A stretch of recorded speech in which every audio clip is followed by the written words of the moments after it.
الرحمن الرحیم یسألونک عن الأہلة قل هي مواقیت للناس والحج وليس البر بأن تأتوا البيوت من ظهورها ولكن البر من اتقى وأتوا البيوت من أبوابها واتقوا الله لعلكم تفلحون وقاتلوا في سبيل الله الذين يقاتلونكم ولا تعتدوا إن الله لا يحب المعتدين واقتلوهم حيث ثقفتموهم واخرجوهم من حيث اخرجوكم والفتنة اشد من القتل ولا تقاتلوهم عند المسجد الحرام حتى يقاتلوكم فيه فإن قاتلوكم فاقتلوهم كذلك جزاء الكافرين فإن انتهوا فإن الله غفور رحيم وقاتلوهم حتى لا تكون فتنة ويكون الدين لله فإن انتهوا فلا عدوان إلا على الظالمين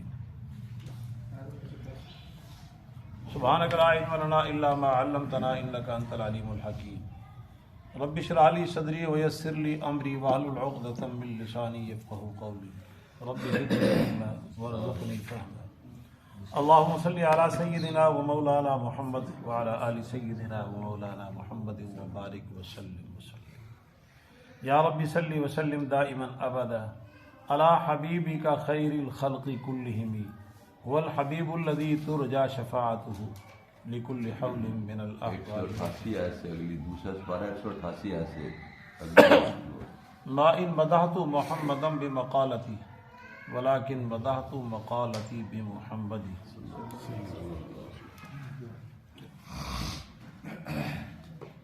ہزار بار بشویم دہن بمشک و غلاب حلوز نام تو گفتن کمال بے ادب مپندار سعدی کے راہ صفا تواں رفت جز بر پہ مصطفیٰ خدایا بحق کے بنی فاطمہ کہ برقول ایماں کنی خاتمہ اگر دعوتم رد کنی ور قبول منو دست و دامان آج رسول آدمی کا جسم کیا ہے جس میں شیدا ہے جہاں ایک مٹی کی عمارت ایک مٹی کا مکان خون کا گارا لگا اینٹ جس میں ہڈیاں چند سانسوں پہ کھڑا ہے یہ خیالی آنسو آہ موت کی پرزور آندھی جسم اس سے ٹکرائے گی ٹوٹ کر یہ عمارت پس خاک میں ڈوبے گی شنیدم کے دروں سے امید و بین بدارا بنے کا بے بخشت کری ارشاد باری تعالیٰ آپ سے پوچھتے ہیں چاند کے بارے میں فرما دیجئے کہ اوقات ہیں لوگوں کے لیے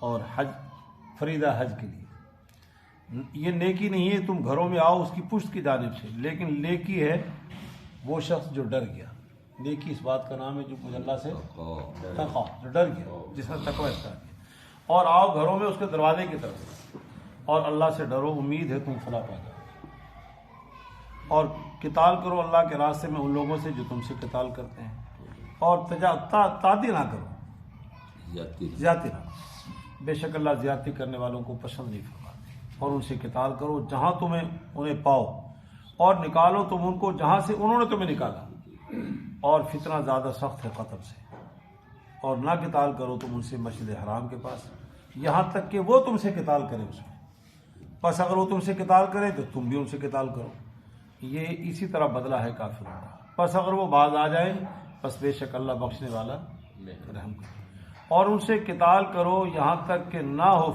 فتنے کا وجود ہی ختم ہو جائے اور ہو جائے دین اطاعت بندگی اللہ کے لیے پس اگر وہ باز آ جائیں تو پس نہیں ہے زیادتی مگر ظالموں پر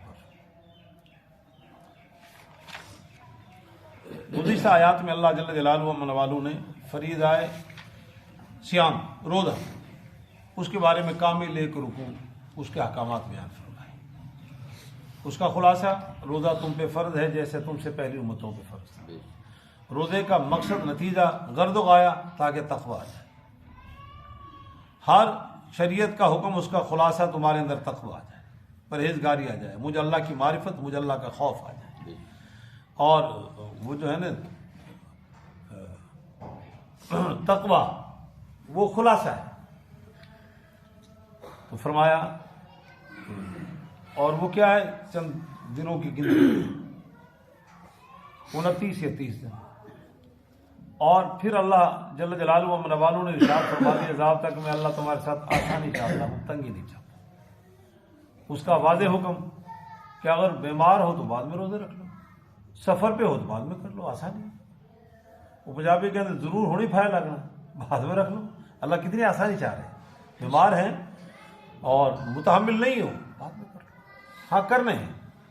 پھر درمیان میں اللہ نے دعا کا ذکر فرما دیا کہ یہ رمضان کا جو مہینہ ہے اس کا ہر لمحات قبولیت دعا کے لیے تیر و ہدف ہے، اس میں دعائیں خوب مانگو، میں تم سے قریب ہوں اور پکار کرنے والے کی پکار اس پہ لبیک کرتا ہوں۔ پھر اللہ نے راتوں کے بارے میں ایک حکم تھا کہ مقاربت مجامعت وہ منع تھی، اللہ نے اس میں بھی آسانی فرما دی، فتاب علیکم وعفا عنکم، جو بھی تم سے اس معاملے میں کمی بیشی ہوگی ہم نے سب معاف کر دی۔ اب حکم یہ باشرو ہو، اب روزوں کی رمضان کی راتوں میں مباشرت ممنوع نہیں، بس روزے کی حالت میں منع ہے، وہ کر لو گے تو روزے کا کھانا خراب، اور پھر بڑا سخت وعید ہے کیا کس طرح روزہ پورا کرنا ہے۔ پھر روزے کا فرما دیا کہ یہ صبح صادق سے لے کے غروب آفتاب تک کا نام روزہ ہے، وَأَتِمُّوا الصِّيَامَ إِلَى اللَّيْلِ، اس کو رات تک روزے کو پورا کرو۔ پھر اللہ نے ضمناً ایک اور حکم بھی دے دیا، جب تم مسجدوں میں اعتکاف میں بیٹھنا ہے تو اس میں بھی مباشرت نہیں ہے، دن کو اعتکاف میں بیٹھ کو اور رات کو گھر آ کے چکر لگا جاؤ، اس کی اجازت نہیں۔ وَلَا تُبَاشِرُوهُنَّ وَأَنْتُمْ عَاكِفُونَ تِلْكَ حُدُودُ اللَّهِ، یہ اللہ کی حدود ہیں، ان سے تجاوز۔ جو حدود کا مفہوم ہے اس کو سمجھنے کے لیے بالکل آسان طریقہ ہے، ہمارے ہاں تھانوں کی حدیں ہیں، تحصیلوں کی حدیں ہیں، ضلعوں کی حدیں ہیں، صوبوں کی حدیں ہیں۔ ہم نے مکان بنایا اس کی حد ہے، 3 مرلہ ایٹ ادھر رکھنی ہے اپنے کھاتے، اے پمائش کر لا ایدا فرٹ 22 فٹ دئی تو سوتر میں تو ادھر ادھر نہیں آن دینا، یہ حد ہے، ایسا حدود ہیں، بڑا مکان ہو چھوٹا ہو، زمینیں ہیں ان کی حد ہے، اگر ایک آدمی کے 100 مربع بھی ہیں تو وہ بھی حد ہے، اس سے آگے فلاں کی ہے، شرقن غربن شمالن۔ اور پھر مملکتوں کی حد ہے، ہماری حد ہے، وہاں نظر کھڑی ہے، وہ ہماری طرف نہیں جا سکتے، ہمارے ادھر جائے تو وہ نہیں آنے دیں گے، حد کو کراس نہیں کرتے۔ تو اللہ تعالیٰ فرما رہے ہیں شریعت کی بھی حد ہے، احکامات کی بھی حد ہے، ان حدود کو پھلانگنا نہیں، فلا تعتدوا، ان سے آگے نہ بڑھو، فلا تقربوا، ان حدود سے آگے، جو حدود ہیں ان کے قریب مت جاؤ، اپنے حدود میں دائرہ کار میں رہو۔ آگے اللہ جل جلالہ فرمایا کہ روزہ جو تم رکھو گے سحری کھاؤ گے تو تم نے وہ اس مال سے سحری کا فائدہ نہیں ہوگا، افطاری کا فائدہ نہیں ہوگا، جو باطل طریقے سے تم نے اپنے اندر وہ مال لیا ہے اس سے۔ اتنا مقدس عبادت بھی کارگر اور اس کے نتائج برآمد نہیں ہوں گے اگر وہ مال جو باطل طریقے سے تمہارے پاس آیا ہے اس سے سحری اور افطاری کرے۔ وَلَا تَأْكُلُوا أَمْوَالَكُمْ بَيْنَكُمْ بِالْبَاطِلِ وَتُدْلُوا بِهَا إِلَى الْحُكَمَاءِ۔ اب یہاں تک اسلام کے جو بنیادی ارکان ہیں، بنی الاسلام علی خمس، شہادت اللہ الہ الا اللہ واشہد ان واقام الصلاۃ وایتاء الزکاۃ، نماز کا حکم بالکل آغاز میں، یؤمنون بالغیب ویقیمون الصلاۃ ومما رزقناہم، اور زکوٰۃ کا حکم بھی آ گیا، اور اس کے بعد روزے کا حکم آ گیا، اور اس کے بعد یہ اب آ گیا اگلا حکم، یہ چاند حج کا۔ اس آیت کی شان نزول مسلم حضرات نے لکھا ہے کہ صحابہ کرام میں سے کسی نے پوچھا یا رسول اللہ یہ جو چاند کے بارے میں، روشنی کے لیے 2 چیزیں ہیں علی، کتنی چیزیں؟ جس سے پوری انسانیت مستفید ہو رہی ہے، سورج ہے اور ایک چاند۔ سورج تو سمجھ میں آ رہا ہے، وہ ہمیشہ ایک جیسا ہو رہا ہے، اس کے جلال میں کمی آ جاتی ہے، آج کل کمی آ گئی ہے، اور جون جولائی میں اس کا جلال، مگر وجود ایک جیسا رہتا ہے، وجود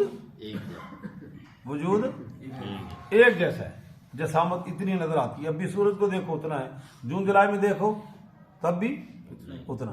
یہ چاند کبھی گھٹتا ہے بڑھتا ہے، تو اس کے بارے میں سوال کیا کہ یہ کیا ہے، یہ یسألونک عن الأہلہ، چاند کے بارے میں پوچھا، امام الأہلہ چاند کو، امام الانبیاء نے اس کی کیفیت کا جواب نہیں دیا، اس کی افادیت کا جواب دے دیا کہ ہمیں اس میں فائدہ کیا، اور ہم ہمیشہ حکیم اے جڑی بوٹی کتوں لیندی، انہوں کہا چھڑ کتوں لیندی، اے دس دا فائدہ میں دسنا ہے، فائدہ تمہیں بتاتا ہوں، وہ جناب نے دودھ کاہے کا، ان کا یہ چھوڑو، دودھ کی افادیت بتاتا ہوں تمہیں، یہ ہوتا ہے نہیں ہے۔ تو یہ اللہ جل جلالہ و من والہ نے اس کی کیفیت پہ جواب نہیں دیا، گھٹتا بڑھتا کیوں ہے، اس کی افادیت پہ، چونکہ یہ چاند جو ہے نا وہ الذی جعل الشمس ضیاء والقمر نور وقدرہ منازل، وہ ذات جس نے سورج کو بنایا، چاند کو بنایا، اس کی منزلیں مقرر کر دی، لتعلموا عدد السنین والحساب، تاکہ تمہیں سالوں کی اور دنوں کی گنتی آ جائے، یہ فائدے پہ گفتگو فرمائی گا۔ تو یہاں کیا جواب دیا، یسألونک عن الأہلہ، وہ آپ سے چاند کے بارے میں پوچھتے ہیں، فرما دیجئے کہ یہ اوقات ہیں، مقرر ہیں لوگوں کے لیے، اس میں اوقات مقرر، اور حج کے لیے بھی۔ جو رمضان کا مہینہ گزرا اس کا تعلق بھی چاند سے ہے۔ نبی علیہ الصلوۃ والسلام نے ارشاد فرمایا چاند دیکھو روزہ رکھو، چاند دیکھو اور افطار کر لو۔ عید کا چاند نظر آیا افطاری، اب روزہ نہیں۔ رمضان کا نظر آیا تو کیا کرنا؟ اور اہلا لفظ رسم توجہ آپ کے ذوق کے لیے، جو اس کا لغوی ترجمہ ہے وہ ہے آواز کا بلند کرنا۔ ہلا کا معنی آواز کا، تو جب چاند نظر آتا ہے تو دیہاتوں میں، شہروں میں نہیں، دیہاتوں میں وہ چاند نظر آ گیا، وہ بھی چاند نظر آ گیا، آوازیں بلند ہوتی۔ تو اسی طرح مکے میں اور مدینے میں عرب میں آوازیں اٹھتی تھی، چاند نظر آ گیا ہے۔ وہ پنڈا سے جناب بھی وہ بولتا سی نگارا، وہ بھی ایک آواز ہے، آواز بلند ہو رہی ہے، گھر گھر میں شور مچ رہا ہے، چاند نظر آ گیا۔ تو یہ چاند کو کہتے ہیں۔ جو چاند پہلے دن نظر آتا ہے اس کو کہتے ہیں ہلال، اس کو کیا کہتے ہیں؟ اور اس کے بعد والے چاند کو کہتے ہیں قمر۔ 14ویں کی رات کو کہتے ہیں وہ بدر۔ 14ویں کو کیا کہتے ہیں؟ جب مکمل ہو جائے پھر وہ زوال کی طرف آ جاتا ہے، کم ہو جاتا ہے۔ پھر آخری دنوں کو کہتے ہیں محاق، مٹ رہا ہے، پھر ایک دو دن غائب رہتا ہے، ایک دو دن غائب رہتا ہے، اور اس کے بعد پھر اگلا چاند پتہ ہوتا ہے اگلے مہینے کا چاند چڑھے۔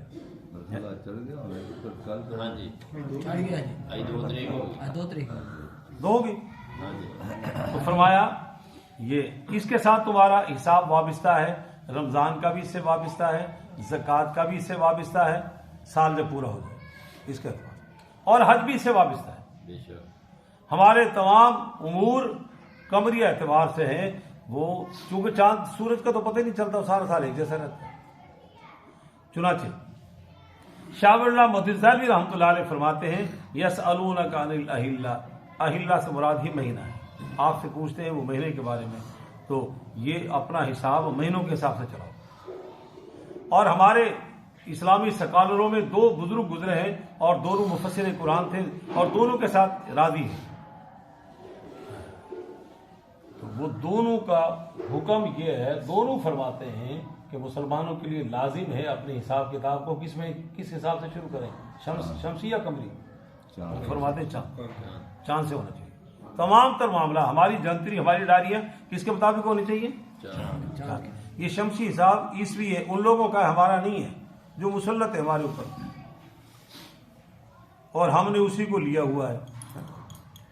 یہ بھی ایک غلامی کی شکل ہے کہ اپنا حساب ہمارا ہے مگر اس کو استعمال رمضان میں مجبوری ہماری، وگرنہ اگر یہی حالات رہے تو شاید کیلنڈر اس کے حساب سے ہی آ جائے، وہ بھی مہینہ وہی طے کر لے، ہاں تو وہ سارا وہی، حج بھی اس کے حساب سے۔ اللہ تعالیٰ فرما رہے ہیں کہ یہ چاند کیا ہے؟ یہ اوقات ہیں لوگوں کے لیے، یہ اوقات ہیں، اپنی زکوٰۃ کا نظام اس سے وابستہ کرو، اس کے حساب سے سال بن جائے، اور اپنے چاند دیکھ کے یہ اوقات ہیں تمہارے روزوں کے اور اوقات ہیں تمہارے حج کے۔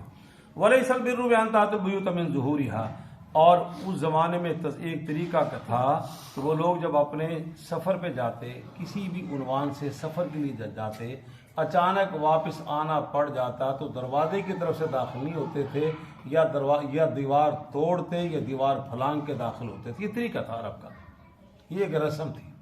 ہمارے ہاں بھی رسمیں ہیں جو سب رسمیں، ہمارے ہاں پیغمبر کی سنتوں پہ رسمیں غالب ہیں، ہماری خود ساختہ رسم، کچھ ایسی جو ہمارے باپوں نے دیکھی، دادوں نے نہیں دیکھی تھی، کچھ دادوں نے دیکھی، پردادے نے نہیں دیکھی تھی، کچھ ایسی رسمیں جو ہم نے دیکھی بڑھاپے میں، بچپن میں نہیں دیکھی تھی، رسمیں چل رہی۔ ہر علاقے کی شادی بیاہ کی رسمیں الگ الگ ہے کہ نہیں؟ ہاں، میں نے تو، مجھے اپنی برادری کا پتہ ہے، جب وہ بارات آتی ہے نا تو اس کے معززین آگے آتے ہیں، یہ معزز آگے بڑھتے ہیں، پھر الیک سلیک ہوتی ہے، پھر ایک رسم کا تبادلہ ہوتا ہے، رسم کا تبادلہ۔ اچھا، پھر میں نے ایک شادی میں دیکھا وہ جناب کھڑے ہوئے تھے لوگ معزز برات کو لینے کے لیے، تو انہوں نے جناب گرم چادر پکڑی ہوئی تھی۔ میں نے کہا یار یہ تو موسم گرمی، یہ کہ میں چادر پھڑی شاید کسی نے اتر لینی ہے، تو بعض دفعہ آدمی چادر لے کے چل دیتا ہے تو رات کو سردی ہو تو پھر کھول کے اوڑھ لیتا ہے، اور میں نے دیکھا تو ان کو آگے وہ چادر پکڑائی، تو بلکہ ہر علاقے کا اپنا وہ لفظ یہ ہے، تو ہر علاقے کی اپنی رسومات ہیں، اور یہ رسومات ایسی بڑی، ہم نے اس کو دین میں بھی داخل کر دیا۔ کیا کر دیا اس کو؟ دین میں ملنے کو، وہ رسم ہے نا، اس تہذیب کو ہم نے دین میں بھی داخل کر دیا۔ ہندو مذہب سے ہم نے اسلام قبول کیا، ان کی ثقافت کو نہیں چھوڑا ہم نے، وہ اسلام میں ساتھ لے کے آئے۔ سکھ سے اگر اسلام کو قبول کیا تو ثقافت کو ساتھ لے کے، اسلام تو صحابہ کرام کا تھا، انہوں نے پچھلی ثقافت کو لات ماری، ان کا اب اس سے ہمارا کوئی تعلق نہیں، ہم نے اسلام قبول کر لیا، اب ہمارے لیے وہ ہوگا بس ہمارا اوڑھنا بچھونا بھی اسلام، چھوڑ دیا ہر چیز، ہم نہیں چھوڑتے۔ الٹا کیا کہتے ہیں، باپ دادے غلط تھے، ہاں غلط تھے، اگر وہ صحیح تھے تو سکھ ہی رہتے نا، اگر وہ صحیح تھے تو ہندو رہتے نا، وہ کیوں چھوڑا؟ اس لیے چھوڑا کہ وہ غلط مذہب تھا، ان کی رسومات بھی غلط ہے، سارے معاملات غلط ہے۔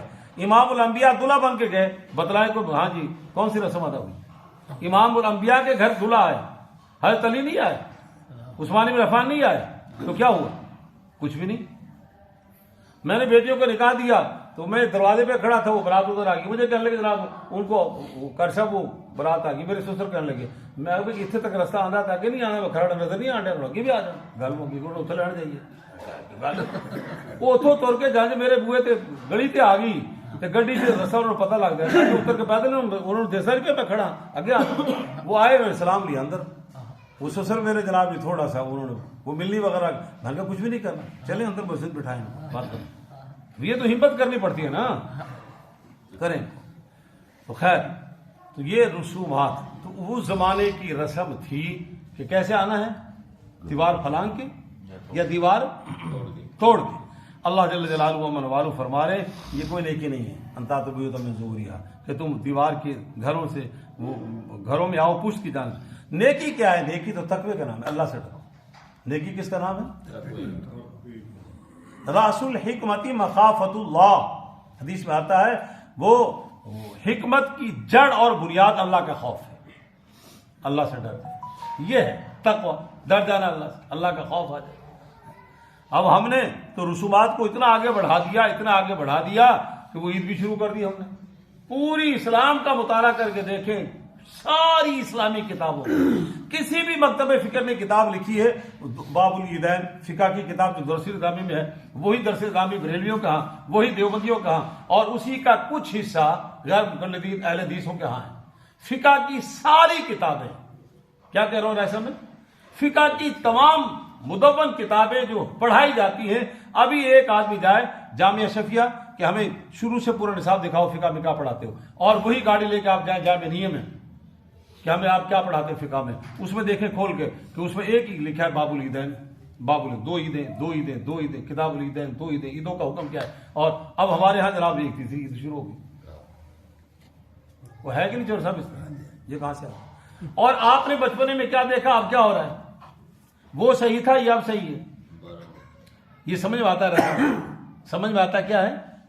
اور سنت، علامہ خالد احمد رحمۃ اللہ علیہ فرمایا کرتے تھے، سنت اور بدعت کی تشریح کرتے ہوئے بڑا خوبصورت جملہ کہتے تھے، مشرق سے مغرب تک، شمال سے جنوب تک، روئے زمین پہ جہاں بھی جاؤ سنت کی ایک ہی شکل ہوگی، اور بدعت کی ہر جگہ علیحدہ علیحدہ بدعت کی۔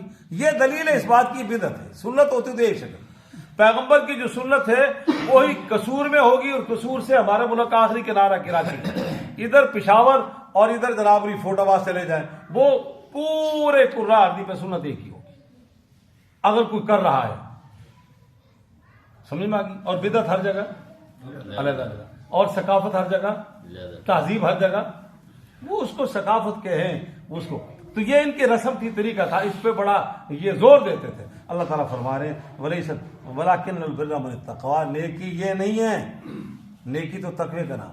وَأْتُوا الْبُيُوتَ مِنْ أَبْوَابِهَا، چھوڑ دو اس رسم کو، دروازوں میں داخل ہونا ہے، گھروں میں تو کس طرف سے آنا ہے، دروازوں کی طرف۔ وَأْتُوا الْبُيُوتَ مِنْ أَبْوَابِهَا وَاتَّقُوا اللَّهَ، اللہ سے ڈر جاؤ، امید ہے تم کامیاب ہو جاؤ گے۔ اب یہ چار بنیادی ارکان، چوتھا رکن جو ہے، یہ تین ارکان آگے پیچھے، نماز اور روزہ، اور آگے یہ رکن آ رہا ہے وہ فریضہ جہاد، وقاتلوا فی سبیل اللہ الذین یقاتلونکم، قتال کرو اللہ کے راستے میں ان سے جو تم سے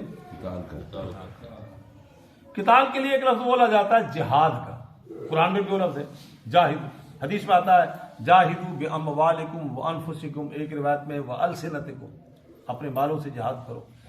جہاد کا معنی جوہد ہے، وہ جہاد کا لفظ کا ہم نے حلیہ بگاڑ کے رکھ دیا، یعنی سمجھا دوں، وہ کہتے ہیں ڈینگی کے خلاف جہاد، فلاں کے خلاف جہاد، فلاں کے خلاف جہاد، تمام سیاسی پارٹیاں کہہ رہے ہیں ہم بھی جہاد کر رہی ہیں، اگر اللہ نے صرف جہاد کا لفظ بولا ہوتا تو جہاد کا فریضے کا انکار ہی ہو جاتا. اللہ نے لفظ قتال بولا ہے. کیا بولا؟ وقاتلوا. اب قتال کی کسی ڈکشنری میں اور کوئی ترجمہ نہیں ہے. قتال کا معنی بندہ پڑتا مار پھاڑ. وقاتلوا فی سبیل اللہ الذین یقاتلون. قتال کرو ان لوگوں سے جو تم سے قتال کر رہے ہیں. اب قتال کے بارے میں یہ ہے اللہ جل جلالہ اپنے والوں نے جا بجا اس کا حکم دیا قرآن پاک میں. اور امام الانبیاء جناب محمد رسول اللہ صلی اللہ علیہ وسلم نے ارشاد فرمایا کہ تم جہاد کرو اپنے مالوں سے بھی جہاد, اور اپنی وہ جانوں کے ذریعے جہاد ہے, اور تلوار کے ذریعے جہاد ہے, اور زبانوں کے ذریعے جہاد. وہ کلمہ پڑھنے کے بعد توحید کو بلند کرنے کے لیے جان اور مال کو خرچ کیا جاتا ہے تاکہ اعلاء کلمت اللہ ہو جائے. ہر جگہ اللہ کے نام کا پیغام نشر ہو. جہاد قتال کرو ان لوگوں سے جو تم سے قتال کر رہے ہیں. مسلمانوں کی جو مکی زندگی ہے اس میں قتال نہیں ہے. اس میں تو روک دیا قیل لہم کفوا ایدیکم, روک دو اپنے ہاتھوں, قتال نہیں. تمہیں وہ تو وہاں تو جناب مذہبی عیسوی جیسی شکل نظر آ رہی ہے, ادھر ایک لگایا ادھر بھی لالا. برداشت. مکی دور جب ختم ہوا, ریاست مدینہ قائم ہوئی, تو وہاں پہ اللہ کا حکم آ گیا اذن للذین یقاتلون بانہم ظلموا. وہ جن پہ ظلم کیا گیا ہے ان کو اب قتال کی اجازت ہے. ویسے پھر قتال دو طرح کا ہے, دفاعی اور اقدامی. اقدامی تو یہ ہے کہ آدمی دوسرے پہ حملہ آور ہو, اور دفاعی ہے کہ میرے گھر میں ایک آدمی حملہ کر رہا ہے تو میں اپنے جناب نے کندھا بھی اونچی کر لیا, بوا بھی اونچا کر لیا, وہ پھر بھی آن کے جناب نے پنگا لینڈ ہے تو پھر ڈانگ چھوٹا چلانا اپنی دفاع سے. پھر بھی میں اپنا دفاع کر رہا ہوں, اگلے کو جان سے مارنے کا میرا ارادہ. یہ دونوں صورتیں ہیں.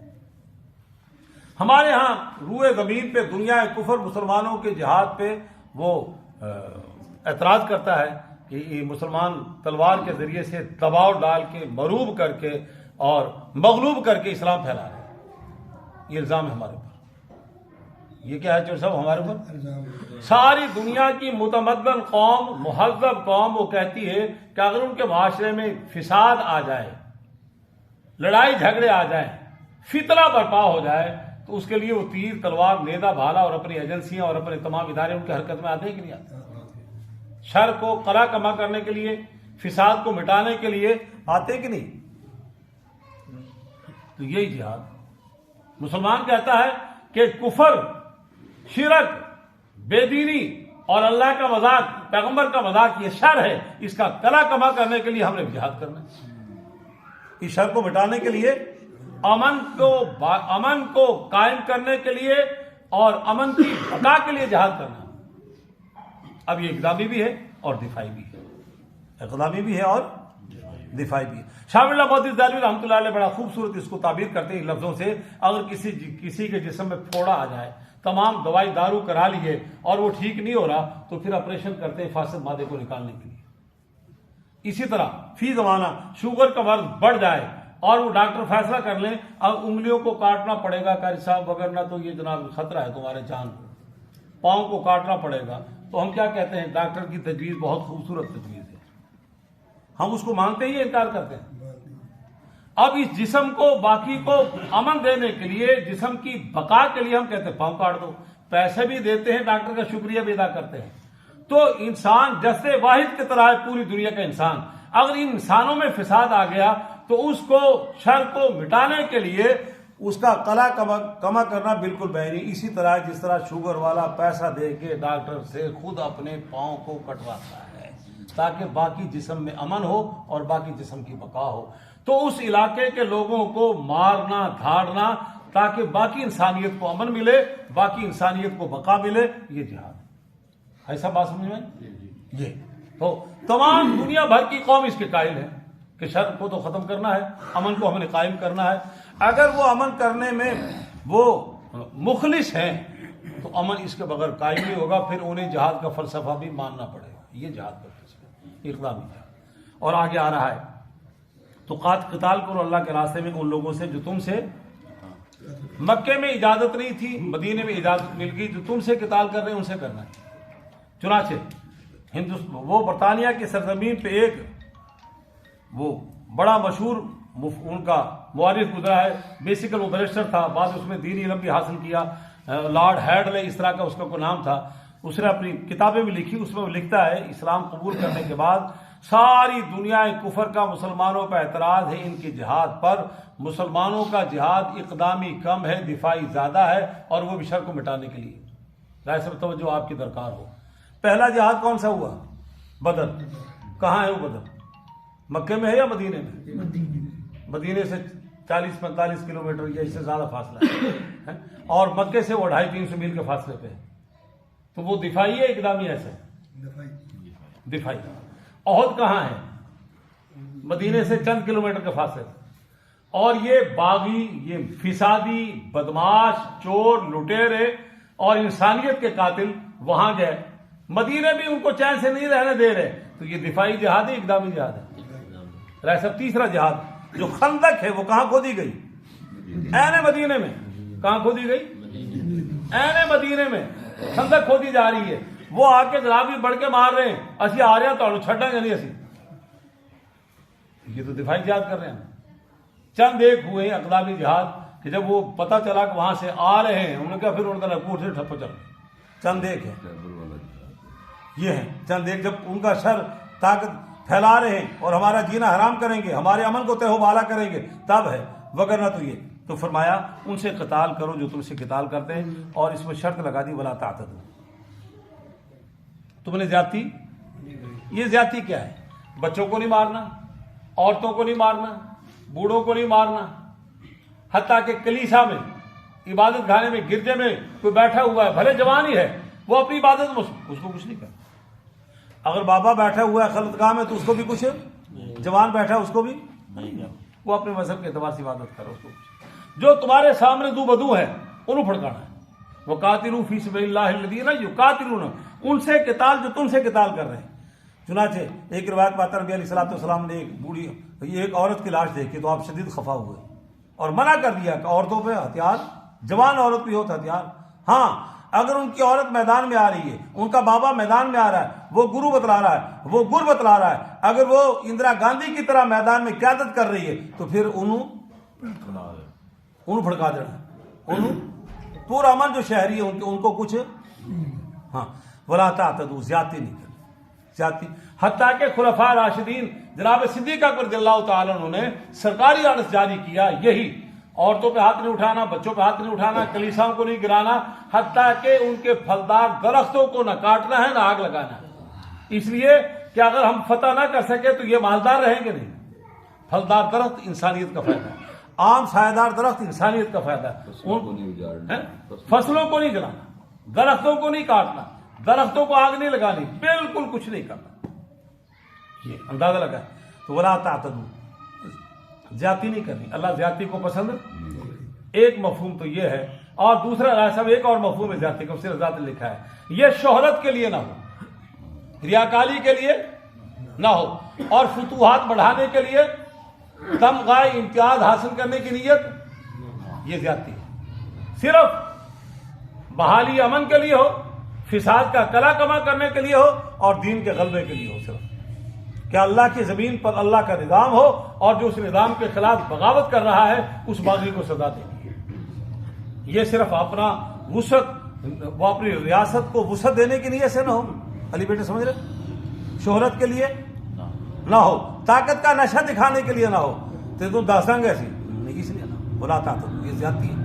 اور فرمائے وقتلوہم حیث ثقفتموہم، ان سے قتال کرو جہاں تم انہیں پاؤ، تمہارا دشمن جہاں بھی بیٹھا ہے، بدر میں، وہ خیبر میں بیٹھا ہے، پہنچو وہاں، واخرجوہم من حیث اخرجوکم، جہاں سے انہوں نے تمہیں نکالا تم بھی ان کو، کہاں سے نکالا تھا انہوں نے؟ مکے سے، تم بھی نکالو، چلو فتح مکہ کرو، نکالو ان کو۔ ہاں والفتنۃ اشد من القتل، فتنہ قتل سے بھی زیادہ سخت ہے، توجہ، فتنہ قتل سے بھی، فتنہ کیا ہے؟ شرک فتنہ ہے، قاری صاحب کفر فتنہ ہے، پیغمبر کی توہین کرنا، تمسخر اڑانا فتنہ ہے، اصحاب رسول کو سب و شتم کرنا فتنہ ہے، قرآن کا مذاق اڑانا فتنہ ہے، اللہ کا مذاق اڑانا فتنہ ہے. یہ فتنہ قتل سے بڑا سخت ہے. اس فتنے کو ختم کرنا ہے. انسانیت کے اقدار کو پامال کرنا فتنہ ہے. انسانیت کا احترام کو ختم کر دینا کیا ہے؟ اس فتنے کو ختم کرنا ہے. یہ جو قتل ہے تمہارا، یہ چھوٹی چیز ہے. فتنہ بڑی چیز ہے. فتنے کا قلع کم کرنا. والفتنہ تو اشد من القتل ولا تقاتلوا عند المسجد الحرام، اور ان سے مسجد حرام کے پاس قتال نہیں کرنا. مسجد حرام احترام کی جگہ ہے. قتال بھی منع، شکار بھی منع، حتیٰ کہ گھاس کو کاٹنا بھی منع، شکار پہ رہنمائی کرنا بھی منع. اے جناب وہ کبوتر کیا، اے کہنا بھی غلط، اے بھی نہیں کہنا، جوں کو مارنا بھی، وہاں کچھ نہیں کرنا. اتنی قابل احترام جگہ ہے. اور زمانہ جاہلیت میں بھی قابل احترام تھی، اب بھی قابل احترام ہے. اور اس کے آگے آ رہا ہے کہ وہ حتیٰ یقاتلوکم فی، اور اس کے 4 مہینے آگے آ رہا ہے. وہ 4 مہینے اس کے مزید قابل احترام تھے. اس میں ذی القعدہ، ذی الحجہ، محرم، اور 1 مہینہ علیحدہ ہے رجب کا. یہ تو بہت زیادہ قابل احترام ہے. ان میں کوئی گڑبڑ بالکل. آگے اللہ تعالیٰ فرما رہے ہیں کہ ان سے قتال نہ کرو، مسجد حرام کے پاس ہے. اور اگر وہ کرے تو اللہ تعالیٰ فرما رہے پھر تم بھی ہتھیار اٹھا دو. چنانچہ حدیث میں آتا ہے امام الانبیاء علیہ الصلوۃ سرکار دو عالم نے فرمایا کہ اللہ نے قیامت تک کے لیے مکے میں ہتھیار اٹھانا منع کر دیا. ایک دن کا کچھ حصہ مجھ محمد کو اجازت دی. جب مکہ فتح ہوا، جب مکہ فتح ہوا تو دن کے کچھ حصے میں مجھے ہتھیار اٹھانے کی اجازت دی. وہ بھی کب؟ وَقَاتِلُوهُمْ عِنْدَ الْمَسْجِدِ وَلَا تُقَاتِلُوهُمْ حَتَّى يُقَاتِلُوا. اگر وہ تم سے قتال کریں تو پھر تم بھی تھوڑا ہتھیار اٹھاؤ. تھوڑا سا ہتھیار کا استعمال ہوا تھا، وہ بھی دن کا کچھ حصہ قتال کرو. فَإِنْ قَاتَلُوكُمْ، اگر وہ تم سے قتال کرے تو تم بھی ان سے. اندازہ لگائیں یہ جہاد عبادت ہے، اور اس کے بھی اللہ نے ضابطے بیان کیے. اس کے طور نماز عبادت، اس کے طور طریقے، روزہ عبادت، اس کے طور طریقے، حج عبادت، اس کا بھی طریقہ، اور جہاد بھی عبادت ہے، اس کا بھی طریقہ بدلا ہے. اس کے بغیر ہم کریں گے جہاد نہیں ہوگا، برکات نہیں ہوگی. کیوں؟ کتنا مقدس عبادت ہے یہ. جہاد کرو زبانوں سے بھی، مالوں سے بھی، اور اپنی قلم سے بھی جہاد ہے. چنانچہ رائے صاحب آپ کے علم میں اضافہ کرنے کے لیے ایک چیز کہہ دوں کہ یہ جو قلم سے تصریف، تالیف اور گفتگو اور مناظرہ علماء کا جو جہاد ہے، حدیث میں آتا ہے یوزرو بداد العلماء، علماء کی قلم سے لکھی جانے والی کتابیں، یہ جو تفسیر کی کتابیں ہیں، حدیث کی تشریحات ہیں، اور دین کے موضوعات میں جو قلم اٹھایا دین کی اشاعت غلبے کے لیے، وہ جو سیاہی جو قلم میں استعمال ہوئی ہے، قیامت کے دن شہید کے خون کے برابر اس کا بھی وزن کیا جائے گا. اس کا بھی وزن ہوگا. حضرت تھانوی رحمۃ اللہ علیہ نے 1300 کے قریب کتابیں لکھی. بر صغیر کا سب سے بڑا مصنف. ان میں قرآن کی تفسیر بھی ہے، اور فقہ کی کتاب میں، مسائل میں ان کا سب سے بڑی کتاب بیشتر ہے. یہ اندازہ لگا. اور شہید کتنی بڑی چیز ہے. ہم نے جہاد کو مذاق بنا لیا. عام سا لفظ، اگر زندہ رہے تو غازی، مر جائیں تو زمین پہ قطرہ خون کا گرنے سے پہلے اللہ اس کے گناہ معاف فرمائے. حقوق العباد رہ جاتے. اور شہادت کا فائدہ کیا ہوگا؟ اس کے عذاب قبر سے اٹھا لیا جائے. قبر کی تنگی نہیں اس کو، شہید کو. حتیٰ کہ 20 ایسے قبر، وہ کھدائی کے دوران پتہ چلا کہ سینکڑوں سال کے بعد بھی اس کا ابھی تک کفن، وہ لباس اور خون تر و تازہ تھا. کتنے واقعات ہیں، صحابہ کرام کے واقعات ہیں، اور عام شہداء کے واقعات بھی ہیں. یہ شہید کا ایک مقام ہے. یہی وجہ ہے اس کا غسل نہیں. جس لباس کے اندر ہے خون ہے، غسل بھی نہیں ہے، کفن بھی نہیں ہے، اسی میں اس کو دفن کر دو. اور قیامت کے دن اٹھے گا تو اللہ کے حضور اسی طرح جائے گا، خون بہ رہا ہوگا اس کو. یہ ہے اس کا مقام. تو فرمایا فَإِنْ قَاتَلُوكُمْ فَاقْتُلُوهُمْ، اگر وہ مسجد حرام میں قتال کریں تم بھی قتال کرو. کافروں کی سزا یہی ہے. فَإِنْ انْتَهَوْا، اگر وہ باز آ جائیں ہتھیار گیر کے. کیا طریقہ ہے صاحب؟ وہ ہاتھ اٹھاتے چھوڑ دو، پھر رک جاؤ تم بھی سرنڈر، اب نہیں لڑنا. انتہاؤ کا دوسرا معنی یہ کہ اگر وہ کلمہ پڑھ لیں، بعد آ جاؤ کہ ہم بھی تمہارے برابر کے بھائی، ہمیں کلمہ پڑھا دو. فَإِنَّ اللَّهَ غَفُورٌ رَحِيمٌ. اب تک جی انہوں نے ڈانگ چھوٹے ہمارے خلاف چلائے ہیں نا، اور ان کی لاٹھی سے تمہیں زخم آئے ہیں، ان کی گولی سے تمہیں زخم آیا ہے. اللہ تعالیٰ فرما رہے ہیں ہم یہ معاف کر دیں. وہ کفر میں تھے. اب کلمہ پڑھ لیا، بعد آگے فَإِنَّ اللَّهَ غَفُورٌ رَحِيمٌ، ان کا ایک جرم معاف ہو جائے. فرمایا وَقَاتِلُوهُمْ حَتَّى لَا تَكُونَ، ان سے قتال کرو یہاں تک کہ فتنے کا وجود ختم ہو جائے. فتنہ کیا ہے؟ شرک فتنہ ہے. شرک کیا ہے؟ یہ جو ہندوستان میں بتوں کی پوجا ہو رہی ہے، یہ فتنہ ہے. اور یہ چائنا کی سرزمین پہ جو اللہ کا انکار کیا جا رہا ہے، جاپان میں جو اللہ کا انکار کیا جا رہا ہے، یہ فتنہ ہے. وہ مانتے ہی نہیں. ہوئے تم زمین و آسمان کے خالق کو نہیں مانتے, تمہاری عقلوں پہ پردہ پڑ گیا. دہریہ جو اللہ کے منکر ہیں ان کو بتانا ہے کہ اللہ کا وجود ہے, اللہ کا منکر یہ فتنہ ہے. اللہ کے خلاف کسی اور کو الہ ماننا یہ فتنہ ہے, کسی اور کو حاجت روا مشکل کشا ماننا یہ فتنہ ہے. فتنوں کو ختم کرنا ہے اتنا. وَيَكُونُ الدِّينُ کب تک کرنا ہے جہاد؟ یہاں تک کہ بندگی اور اطاعت صرف اللہ کے لیے ہو جائے. بندگی اور اطاعت کس کے لیے ہو جائے؟ اللہ کے لیے. فَإِنِ انْتَهَوْا پس اگر وہ بات آ جائیں فَلَا عُدْوَانَ اب ان پر کوئی ظلم نہیں, اب ان پہ کوئی زیادتی. اب زیادتی کس پہ؟ إِلَّا عَلَى الظَّالِمِينَ. اگر وہ بات آگے اجتماعی طور پہ کوئی اکا دکا بندہ جناب پھر کھنگنڈے آئے تو پھر اس کے لیے ہتھیار اٹھاؤ. فَلَا عُدْوَانَ إِلَّا عَلَى الظَّالِمِينَ جو دھرتی پہ ظالم ہے. ظالم کس کو کہا گیا؟ وَالْكَافِرُونَ هُمُ الظَّالِمُونَ إِنَّ الشِّرْكَ لَظُلْمٌ عَظِيمٌ. مشرک بھی ظالم ہے, کافر بھی ظالم ہے, اور اس کا یہ عمل, یہ ظلم, بربریت اسلام کے خلاف یہ ظلم. تو فرمایا ہاں اس کے لیے پھر بھی گنجائش ہے. جو بعد آ گیا ان کو چھوڑ دو, جو نہیں بعد آ رہا انہوں نے کوٹھا پر سیدھا کرو. چنانچہ یہی وجہ ہے جب تک جہاد تھا روئے زمین پر کسی کی جرت نہیں تھی قرآن کو نظر آتش کرے, قرآن کے خلاف برملا زبان استعمال کرے, ہمارے نبی کے خلاف برملا زبان استعمال کرے. جب سے جہاد چھوڑا ہے اب ہر چیز کا وہ مسلمان خود مذاق اڑا رہے. مسلمان وہ بچیاں کھڑے ہو کے کہتی ہیں میرا جسم میری مرضی. اگر جہاد ہو جرت ہے کسی عورت کی یہ کہہ رہے ہیں کیوں جرا سر؟ اسلام کے وہ جناب جو تعزیرات ہیں اسلام کی روئے زمین پہ تمام جرائم کی سزا ہر جگہ ہے, اور اسلام کی سزاؤں کو مذاق اڑایا جا رہا ہے. تمہاری خود ساختہ سزائیں وہ تو بحالی امن کے لیے ہیں, اور جو خالق ہمیں تعزیرات دے رہا ہے کہ چور کے ہاتھ کاٹو اس کو پر مذاق اڑایا جا رہا ہے, قتل کا بدلہ قتل ہے اس کے پر مذاق اڑایا جا رہا ہے. وہ اللہ کا نظام بھی بیچارہ اتنا کمزور رہ گیا اس پہ انگلی اٹھائی جائے. تو اللہ تعالیٰ فرما رہے ہیں وَقَاتِلُوهُمْ حَتَّىٰ لَا تَكُونَ فِتْنَةٌ یہاں تک قتال کرو کہ فتنے کا وجود ختم ہو جائے. کافر کی جرت رہو مسلمان کی آنکھ میں آنکھ ڈال کے بات کر سکے. یہاں میں ایک جملہ کہے بغیر نہیں رہ سکتا. اللہ جزائے خیر دے. اس قرب قیامت میں قطر کے والی کو اس نے کہہ دیا کہ یورپ والوں نے کہا وہ کیا لفظ ہے ایسے جو فٹ بال کو کیا کہتے ہیں فیفا, وہ جو میچ ہو رہا ہے اس میں جو میں نے میڈیا میں پڑھا ہے, حقیقت اللہ جانتی یہ نہ ہو کہ میں کہیں غلط کہہ دوں, تو وہ جناب نے اس نے کہہ دیا کہ 28 دن کے لیے میں مذہب نہیں بدل سکتا, نہ شراب کی اجازت دوں گا, جو شراب کے نتیجے میں ایک اور جرم ہوتا ہے اس کی بھی اجازت بھی نہیں دوں گا. یورپ کا باؤٹ والوں نے یہ کیا.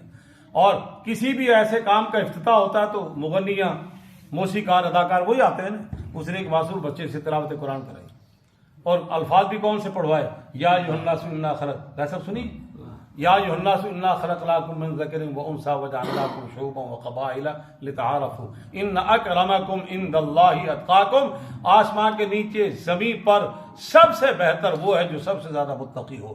ولکن البر من اتقى فرمایا یوں کرنا یہ کوئی نہیں, حقیقت یہ ہے اصل نیکی تقوی ہے. اصل نیکی کیا ہے؟ ان اکرمکم عند اللہ اتقاکم. اللہ یہ تقوی کی زندگی ہمیں نصیب فرمائے.